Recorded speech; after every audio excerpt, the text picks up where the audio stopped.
Oke, kembali lagi di forum Timnas. Jadi kali ini gue mau membahas satu pertandingan, yaitu Indonesia U24 berhadapan dengan Chinese Taipei di lanjutan Asian Games 2023. Yang mengejutkan, yang jelas mengejutkan untuk kita semua. Ya pasti dong. Kita waktu itu kalau kita kilas balik sedikit di kualifikasi Piala AFC, kualifikasi Piala Asia, kita mampu menang 9 gol tanpa balas berhadapan dengan Chinese Taipei. Bahkan waktu itu kita bisa menang lebih ya dari 10 gol. Sayang sekali beberapa peluang ada yang kita buang. Nah, tentu saja walaupun secara kualitas pemain jelas berbeda seperti pada saat kualifikasi Piala Asia, still ya sebeda-bedanya kita punya ekspektasi bahwa kita bisa menang. Maka dari itu kalau kalian perhatikan di video sebelumnya yang gue bahas review menghadapi Kyrgyzstan, gue bilang kita 99% lolos karena kita tinggal menang lawan Chinese Taipei itu sudah pasti lolos ya. Dan gue benar-benar tidak membayangkan skema di mana kita kalah bahkan lawan Chinese Taipei. Maka dari itu gue berani bilang kita sudah pasti 99% lolos karena kita butuh menang doang lawan Chinese Taipei, kita sudah pasti lolos. Nah, apa ya, Coach Indra Syafri mencoba merotasi 3 pemain kalau nggak salah. Kiper Hernando dicadangin, terus Bagas main, sama pemain tengahnya Ananda Raihan dimainin sejak awal. Sebenarnya nggak ada masalah, rotasi 3 pemain nggak ada masalah, dan pemain-pemain yang dimainkan itu Bagas, terus kipernya Adi Satrio sama si Ananda Raihan itu cukup bagus, nggak ada masalah. Cuman yang menjadi permasalahan adalah apa ya? Gue jujur terkejut dengan cara bermain dari timnas kita. Entah memang ini instruksi atau sebenarnya Indra Syafri menginginkan permainan yang jauh lebih bagus daripada ini. Cuma eksekusi di lapangannya yang tidak sesuai. Karena gue lihat apa ya? Sejak lawan Kyrgyzstan sebenarnya mainnya ya tidak bagus, mainnya tidak atraktif. Berbeda sekali dengan kalau dipegang dengan Sinteyong. Bukannya gue membeda-bedakan, tapi ini fakta. Oh iya, Sinteyong pemainnya bagus-bagus. Enggak, lu cek pada saat AFF U23 kemarin, skuadnya juga lokal semua, pemain liga semua, Liga 1, nggak jauh beda. Ada berapa pemain? Haikal, kipernya Hernando, Rido bahkan nggak dibawa ke main AFF. Terus Titan, Bagas lah, Robi Darwis, itu pemain-pemain yang kemarin di AFF pun bermain. Ananda Raihan, terus si siapa pemain tengahnya itu Taufani, itu pemain-pemain yang kemarin di AFF bermain di bawah Sinteyong dan mainnya atraktif. Menghadapi Thailand, menghadapi Vietnam, kita bermain atraktif. Jadi kalau dibilang alasan kualitas pemain, gue tidak setuju. Karena kembali lagi, pemain yang dipanggil di Asian Games ini pemain indie semua. Di Liga 1 mayoritas itu bermain di Liga 1. Egy, Dewangga, Rido, Hernando, terus Bagas, terus Robi Darwis bahkan di Persib itu kan berapa kali jadi starter. Dan Titan Agung di Bayangkara pun berapa kali dapat jam terbang. Terus Ramai Rumakik oke lah, tapi Ramai Rumakik ini bukan pemain jelek, dia mantan pemain timnas juga. Ya berapa tahun lalu sempat dipanggil. Terus Taufani walaupun jarang dapat kesempatan di Borneo, still dia main di Liga 1. Lah Taipei itu mahasiswa. Makanya kemarin ada salah satu pengamat yang bilang ketika menang 9-0, oh jangan terlalu euforia karena lawannya ini Taipei, lawannya ini apa istilahnya, timnya itu mahasiswa. Lah kalian bisa lihat tadi bagaimana timnya. Memang katanya timnya berbeda, tapi ini kata komentator tadi adalah tim mahasiswa juga.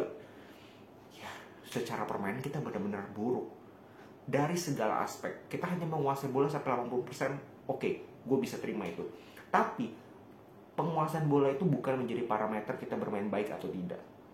Seberapa efektif kita dari penguasaan bola yang kita punya 81%, berapa peluang yang berbahaya yang mampu kita ciptakan? 1, 2, paling banyak 3 tadi. Yang syutingnya bagas, terus headingnya pun nyaris-nyaris. Kebanyakan apa? Crossing, long ball yang tidak efektif. Dan seperti kebiasaan sebelum STM masuk, yaitu long ball, dribbling, terlalu banyak dribbling, terlalu banyak kehilangan bola. Nah, ini yang menjadi repot, bahwa ternyata pemain-pemain timnas kita ketika ditangani oleh pelatih yang berbeda, maka gaya permainannya akan berbeda. Padahal bermain untuk timnas. Harusnya pemain timnas usia 17, 20, 23, 24 sampai senior ini satu visi, satu gaya bermain. Supaya apa? Jadi ada kesinambungan dari junior ke senior. Jadi pelatih senior itu tinggal, oh ya kalau di junior yang bagus kita bisa langsung comot, karena sistemnya itu sudah sesuai. Mereka nggak susah beradaptasi. Nah, menjadi permasalahan adalah ketika bukan ST yang menangani, permainannya pun berbeda. Ini yang menjadi PR.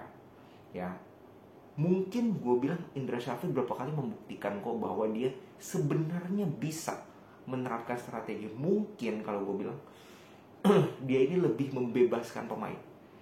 Dia ini lebih, mungkin strateginya 30%, 70% lebih ke pendekatan individu. Dan Coach Indra Syafri sangat luar biasa soal itu.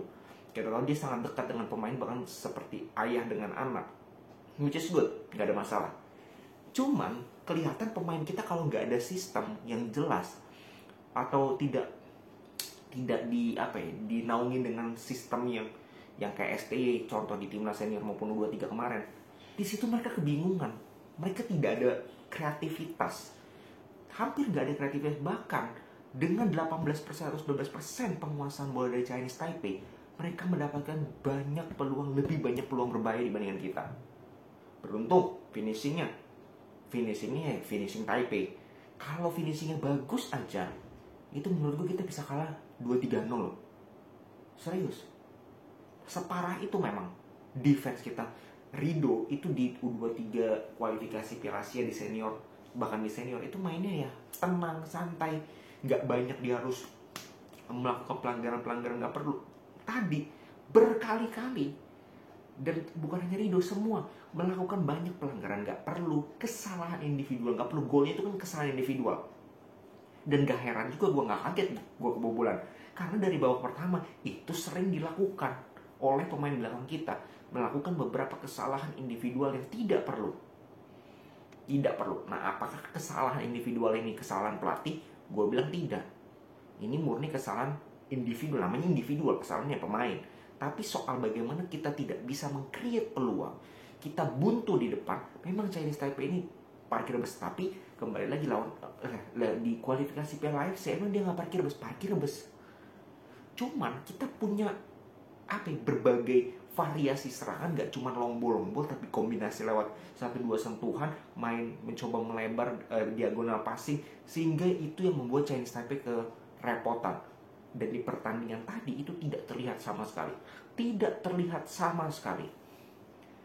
Sama sekali tidak terlihat.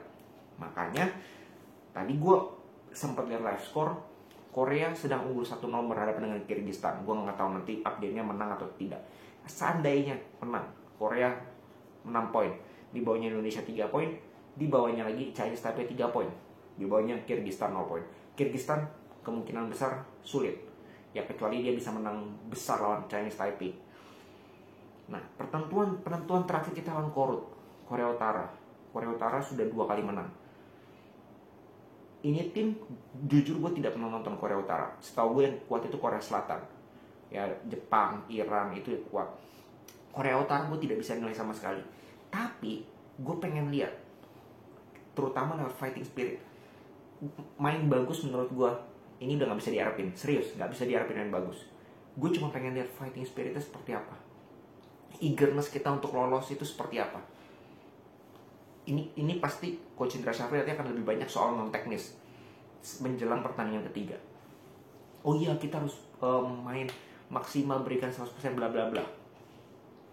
Karena itu yang perlu. Kalau kita mengharapkan Indonesia main cantik, gue rasanya tidak realistis. Yang penting menurut gue di pertandingan nanti ketiga kita bisa menang lawan Korut, karena itu penting, itu sangat penting ya. Kalau sampai kita imbang pun sebenarnya kita harus runner up asal Chinese Taipei tidak menang menghadapi Kyrgyzstan. Kyrgyzstan harus menang. Tapi kalau Chinese Taipei imbang juga, nah ini menjadi repot. Menjadi repot dalam arti gue nggak tahu hitung-hitungannya atau selisih golnya atau head to head. Mungkin kalau Chinese Taipei imbang kita masih lolos. Tapi kalau Chinese Taipei menang lawan Kyrgyzstan, wah ini bahaya. Kita bisa nggak lolos kalau kita hampir imbang. Maka dari itu gue bilang ini harga mati kemenangan di pertandingan ketiga nanti melawan Korea Utara. Harga mati kita harus meraih kemenangan, dan mindset itu yang harus ditanamkan oleh Coach Indra Syafri ke pemain, ke setiap pemain, ke satu squad untuk sejak menit awal tekan Korea. Kita harus cari 3 poin, sesimpel itu. Oke, jadi kembali lagi ini hasilnya sangat mengejutkan sekaligus ya cukup mengecewakan. Gue tidak sama sekali expect bahwa kita bisa kalah lawan Chinese Taipei. Cuman that's football ya, dan itu sangat layak kalah karena kita hampir tidak create peluang-peluang nyata dan kita bermain buruk. Oke, segitu dulu. Salam sepak bola Indonesia.